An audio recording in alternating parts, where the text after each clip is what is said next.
নমস্কার, আমি শিল্পী হেলদি ফুড জোনে আপনাদেরকে স্বাগত জানাচ্ছি। আজকে আমি নিয়ে এসেছি একদম নতুন ধরনের রেসিপিটা দেখুন, পুরোটা ভিডিওটা দেখলে বুঝতে পারবেন। আর রেসিপিটা হচ্ছে পটলের ভর্তা।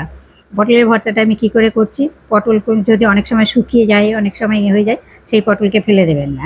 তো আমি তার জন্য নিয়েছি প্রায় 250-300 মতো পটল। আমি 2 টুকরো করে কেটে নিয়েছি। কেটে নিয়ে পুরোটাকে আমি প্রেশার কুকারে সিটি মারতে দিয়ে দিলাম।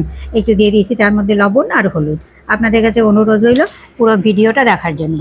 আর আপনার এইটুকু যে আপনাদের কাছে যদি ভালো লাগে আমার পদ্ধতিটা, তাহলে লাইক শেয়ার কমেন্ট করবেন।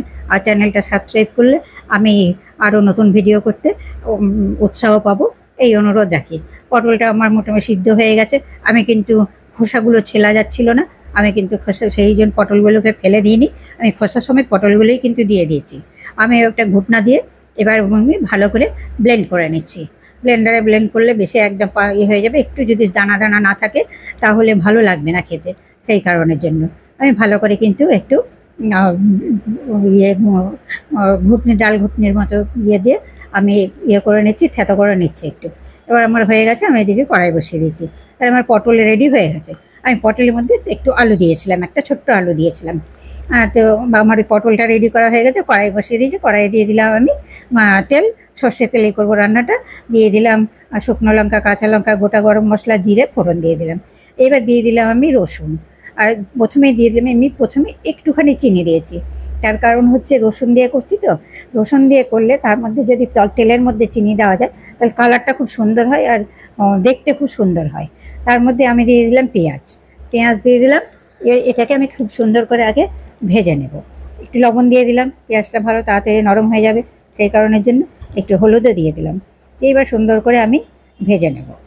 এই তো পটলে তো অনেকভাবেই খাওয়া যায়, পটলের অনেক রকম রেসিপি হয়।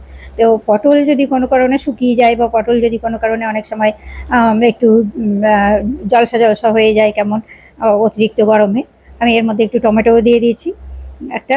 তো সেই সময় পটলটাকে যদি আমরা হয়তো ছেলা যাচ্ছে না ঠিক মতো, সেই সময় পটলটাকে যদি আমরা নষ্ট না করে আমরা যদি এইভাবে করি, পটলটাও নষ্ট হবে না, খেতেও খুবই সুন্দর লাগবে। এবার আমি দিয়ে দিলাম বাটা মশলা। বাটা মশলার মধ্যে আমি যেহেতু পেঁয়াজ রসুন এমনিই দিয়েছি কুচি, আমি পেঁয়াজ রসুন বাটাটা দিইনি। আমি দিয়েছি আদা জিরে বাটা, আর দিলাম একটু কাশ্মীরি লঙ্কার গুঁড়ো। আর আমি মশলা কিন্তু কিছু দিচ্ছি না। এবার আমি ভালো করে কিন্তু কষিয়ে নিচ্ছি। এইবার দেখুন কষানো প্রায় হয়ে এসছে। এবার আমি পটলের যে মিশ্রণটা, সেই মিশ্রণটা কিন্তু আমি এবার দিয়ে দিয়েছি। এই পটলের মিশ্রণটা আমি কোনো জল টল আর দেবো না, তার কারণ হচ্ছে পটলটা সেদ্ধ করা আছে, তাকে ভালো করে পেস্ট করা আছে, সেই জন্য আমি আর দেবো না।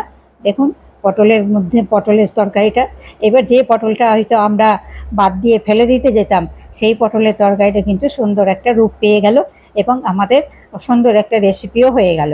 আমাদের এইটা দিয়েই শুধু ভাত খাওয়া হয়ে যাবে, এত সুন্দর স্বাদ হবে। তো এইভাবে আমি ভালো করে কষিয়ে একদম কষিয়ে নামাবো, কোনো জল টল ব্যবহার করব না, আস্তে আস্তে কষাবো, কষিয়ে নামিয়ে নেব। তো আপনাদের কাছে অনুরোধ হলো যদি আপনারা এইভাবে একবার করেন তো খুব ভালো হয়। আর করে দেখবেন যে খুব সুন্দর লাগবে খেতে। আর আপনাদের কাছে এটাও অনুরোধ রইল, ভালো লাগলে একটা লাইক দেবেন, শেয়ার করবেন বন্ধুবান্ধব আত্মীয় স্বজনদের মধ্যে, আর চ্যানেলটা সাবস্ক্রাইব করবেন। তাহলে আমি আরও উৎসাহ পাবো নতুন নতুন ভিডিও করতে। আমার এদিকে রান্নাটা হয়ে গেছে, আমি ঢেলে নিচ্ছি। তো ভিডিওটি দেখার জন্য আপনাদের প্রতি রইল ধন্যবাদ। পরের ভিডিওতে দেখা হবে। আজকের মতো আসছি, নমস্কার, ধন্যবাদ।